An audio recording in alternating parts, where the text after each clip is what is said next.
Hey guys, Micah from Black Bear Custom Kydex. I've got a special video to show you today. This one we're going to talk about a project, a few different individual projects that I just finished for my new friend TJ. And he's got a company down in South Carolina called Black Bear Tactical Concepts, BBTC. So I want you guys to go check him out. Currently he does not have a website or any social media going on, but he does have a number that you can call him at. And I'm going to put that in the description box down below. So he offers a few different products that you might be interested in. He's got some tins that you're going to see, fire starter, bug buster candles. I think he's got a pouch going on as well. And he also has another side company called the Pepperman, where he's got some of the world's hottest peppers from South Carolina. So you might be interested in checking any of this stuff out. I know he's got competitive prices. You might be really pleasantly surprised to find where his price points are for being a small shop doing more on the custom side of things. So, all right, let's get into the project that I got that I've just done for him, and then I'll show you some of his stuff that I have here with me. So first up, we have this Schrade Axe 10. It's a cool hatchet that Schrade's come up with. I really like some of their other stuff, some of their other stuff. I like this hatchet, for instance. I like a lot of the knives in the SCHF series, but in general, I think you guys probably are aware of some of the drama of Schrade lately. So say what you will, but I like a lot of the stuff that they made, you know, going back 5 or more years ago. Huge fan. I think it's some great on the budget side of things, but they made some pretty tough stuff. So, and then going back like 25, 30 or more years, they had some really excellent US made stuff that is just really high quality. So, all right, guys, let's talk about this sheath. He had asked for a sheath in gray rattler, and he wanted a compass attached. Now you're going to see another big system, piggyback system. That's the lanyard for it. And on that system, he asked for gray rattler and orange cryptek. So I decided to throw an orange cryptek plate on here to hold that compass. Now what you're seeing here on the front, this is a retention strap. You don't see that too often on my channel. In general, I try not to use retention straps because usually I'll build the Kydex to have all the retention built into it. But in this particular case, the shape of the hatchet kind of dictated what I needed to do with the Kydex, and I was just a little bit worried that the retention wouldn't be strong enough without the strap. So I added it on there for a super secure hold. This is truly almost impossible to draw with that retention strap on there. But at the same time, you can just pop that snap off and then draw really clean and free.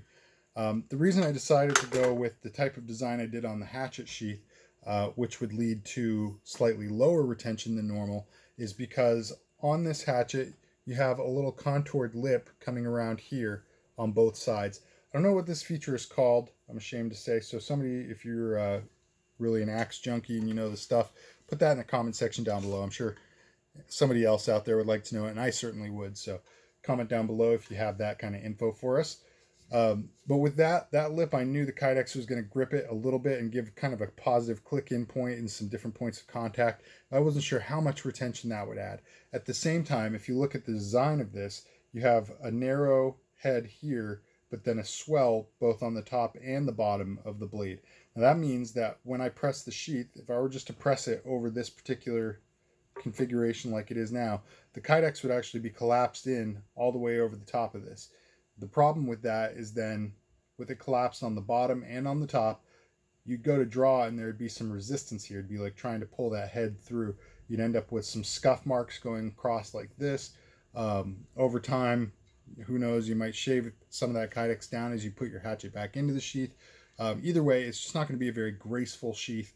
It's just not up to I don't want to say quality, but it's just not up to the quality that I try to demand out of myself for custom projects. So what I like to do with situations like this is build blocking. Now blocking is a term that we use in the Kydex industry, meaning you're going to mount something to your object that you're pressing with Kydex that will prevent the Kydex from flowing into areas that you don't want it to.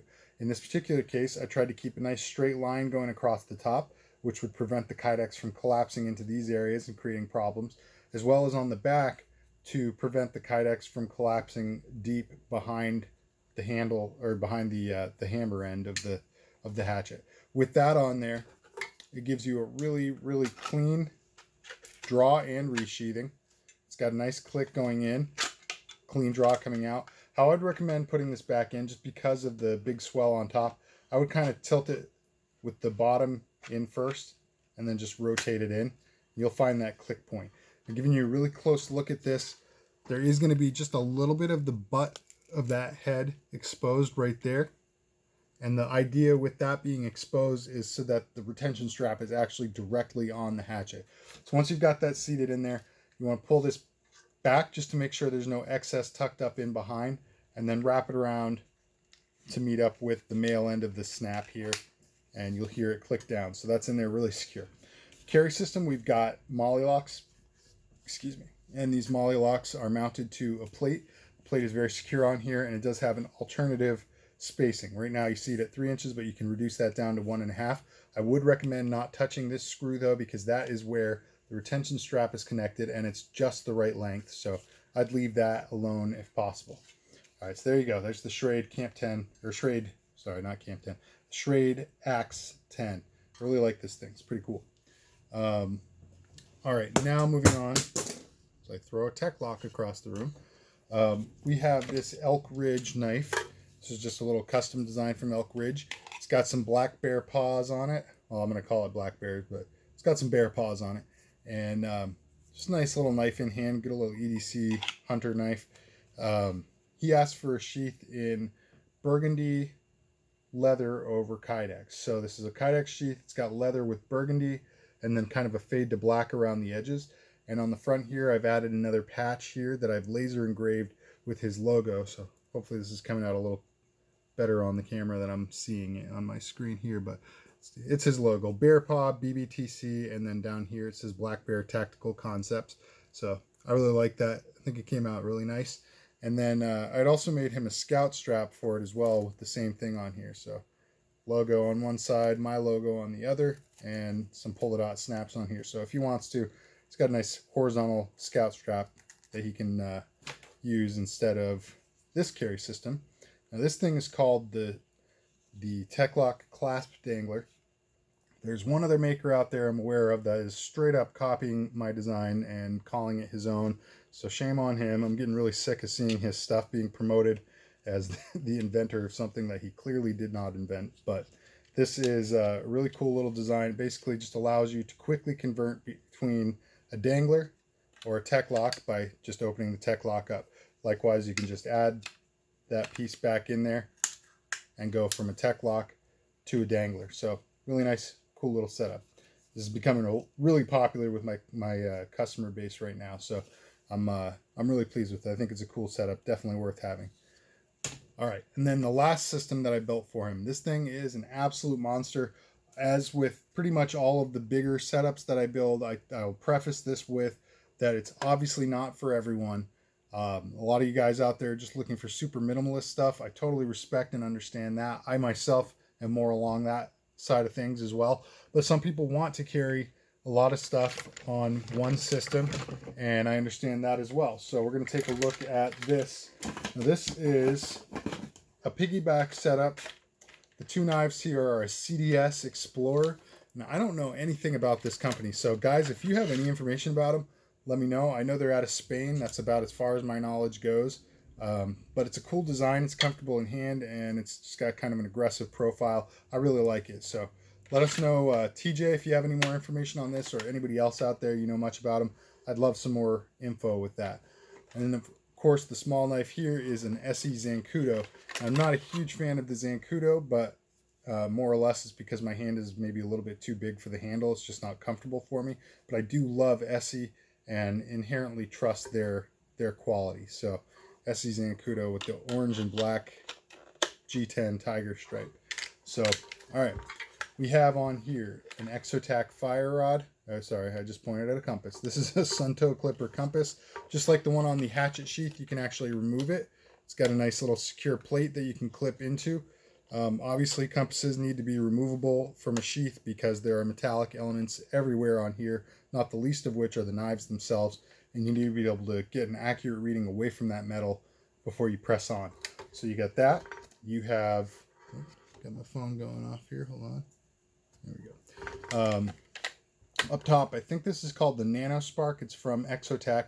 He asked for a fire rod, but I didn't have any on hand, and they've been hard to come by lately. So this particular device has the exact same ferro rod diameter as the fire rod.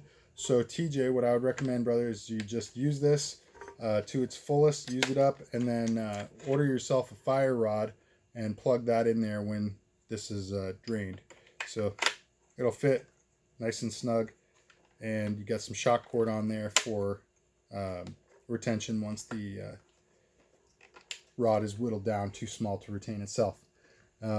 We have one of TJ's tins here on the front and two of them on the back. I'll show you these a little bit more in depth in a minute.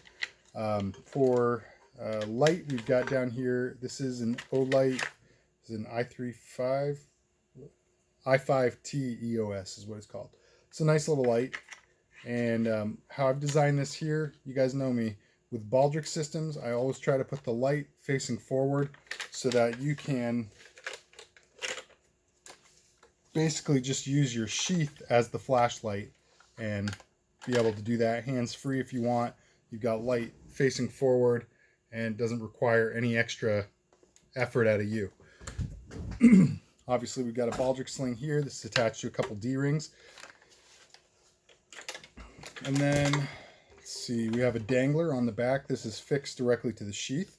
He'd also asked for a pair of molly locks on this. Now, you can see how thick this is with having the tins on the front and the back. And the attach points for the mollies are down here along the edge of the sheath. So having the mollies be attached down here at this level would obviously not work because the tins would inhibit them from being able to connect to the webbing. So what I did was I made, if I can find them, there we go. I made a couple of molly locks with, I got a little Kydex plate and some rubber coated nylon webbing. And what you can do with that is attach that to your eyelets. You just got to make them level on both sides. And then you can pull them forward once they're attached. So you pull them up to be level and it'll ride, it'll connect to a 4.5 inch spacing. As it sits coming off the sheath the way it is, it'll actually be at 6 inches.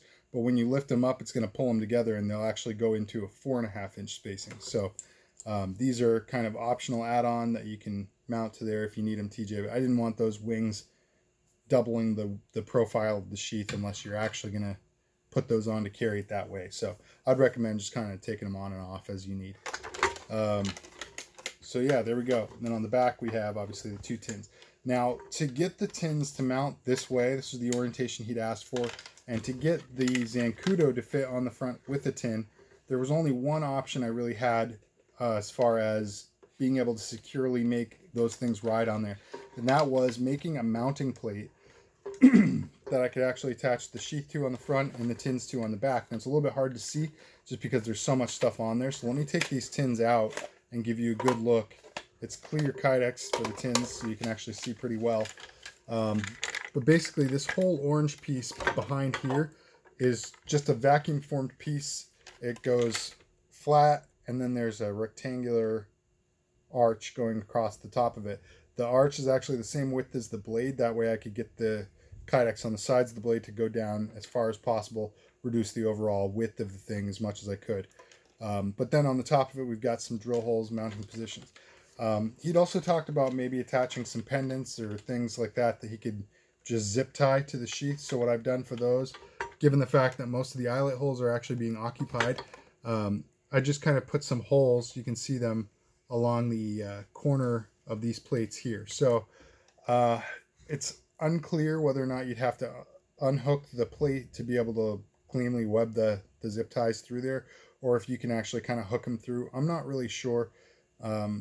My gut feeling is that you might be able to do it without unhooking it, but that it's going to be much easier to just unhook it and then connect the sheath back together.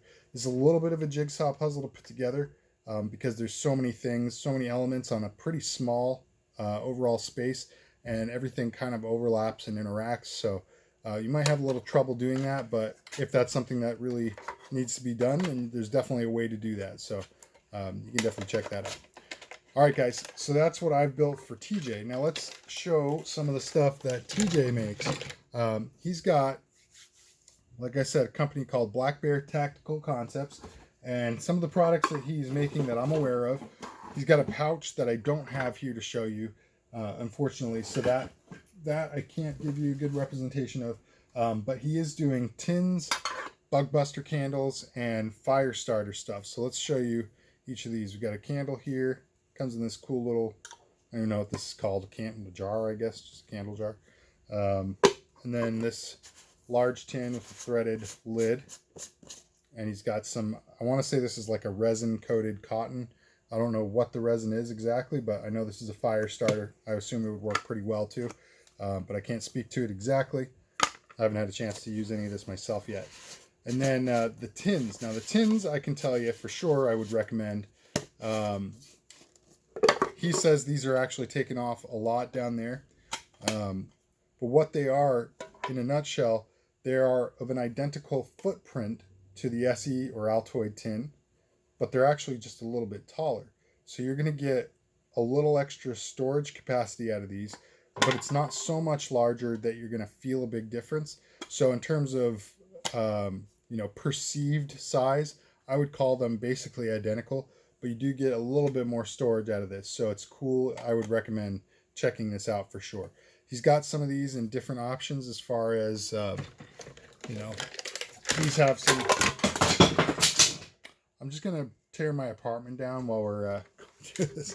So he's got some that are kind of, got his black bear on there, some that are more like orange, some that are more of like a camo type theme to them. Really, I don't know the whole gamut of what he's got available, but I think you could call him and talk to him about that. So I'm going to put his number in the description box down below. Go check him out. And that's something that I would like to make available to you guys. So if you guys are interested, I'm going to have a few of these available right out of the gate.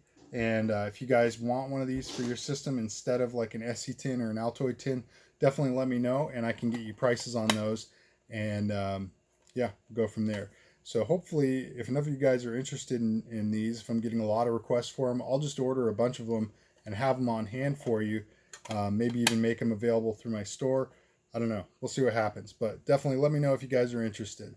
Website, sorry, not website, but phone number in the description box down below. So, all right, guys, that is all I've got to show you. But let me know what you think of this stuff. Let me know what you think of TJ's tins. I really like these things. Like I said, he's also got these candles and fire starter and some kind of pouch that I haven't seen yet. So it'd be worth checking out for sure. Let me know what you think of all these Kydex systems I built him. And if anybody has more information on that CDS Explorer, I'm pretty interested in knowing more about CDS knives just because I've never heard of them before this project. So, all right, guys, that's all I got for you. As always, thanks so much for tuning in. I really appreciate you guys checking out the channel. If you like this video, if you like all this gear, hit that like button. If you like my channel, please subscribe, hit that bell to get notifications when I upload new videos. And of course, comment down below and let me know what you think of this stuff. Share it with all your buddies and stick around for the next one. God bless.